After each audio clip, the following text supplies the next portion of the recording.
who won, which, ballot measures were approved. We want results and we want them quickly.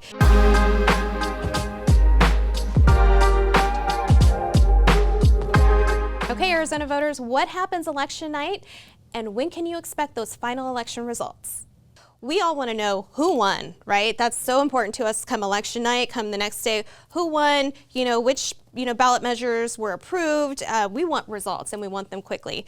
And there are a lot of steps that are in place post-election day because while we want to know those results too, very importantly, we want to make sure they're accurate. Accuracy is so important to our electoral process, to the integrity of elections. So what are some of those steps that they're going to take? So a couple of those steps are going to be, for example, we will do a post-election day logic and accuracy testing. So a logic and accuracy test is where we come in, we test the machines, the tabulating machines, to make sure that the votes are going into the right bucket. A few other things that we do, we have audits. We take a look and we have our procedures in place for our poll workers to do a tally of, okay, we know that we had X number of ballots that we distributed in this polling place. We know that we had X number of spoiled ballots, and then our counties are going to take a look at those numbers, compare them to the voter registration figures. For example, if we're in a county that has precinct-based polling locations, we know X number of voters were assigned to this polling place, and we know that we gave out this many ballots. We also know that our political parties are going to be coming in.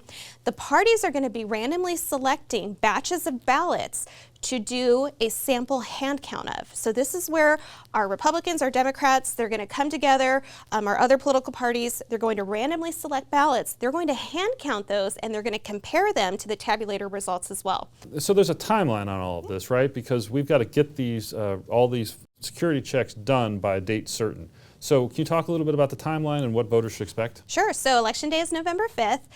By statute, so Arizona law allows the counties all the way up until November 21st to finish canvassing their election. So from November 5th till November 21st, the counties are able to perform all of those post-election day activities, and they have to canvass the election, which is essentially the County Board of Supervisors coming together in a public meeting, reviewing the results. The county election official will present, say we did all of our statutory obligations, and the board will approve to adopt those results.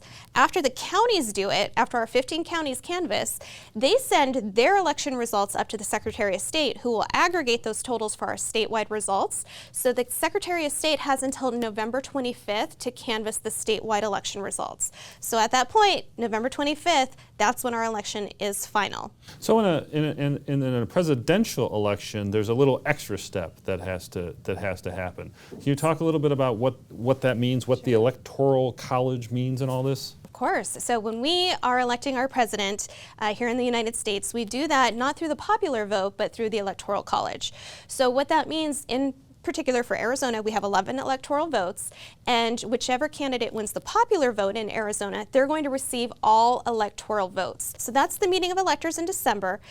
Those are then sent up to Congress, and they have a joint meeting on January 6th, and they tabulate all of the electoral votes for all of our states and territories that have electoral votes, and that's where we officially declare our next president of the United States. So if you want any more information about this or any other election-related information, go to our website, azcleanelections.gov.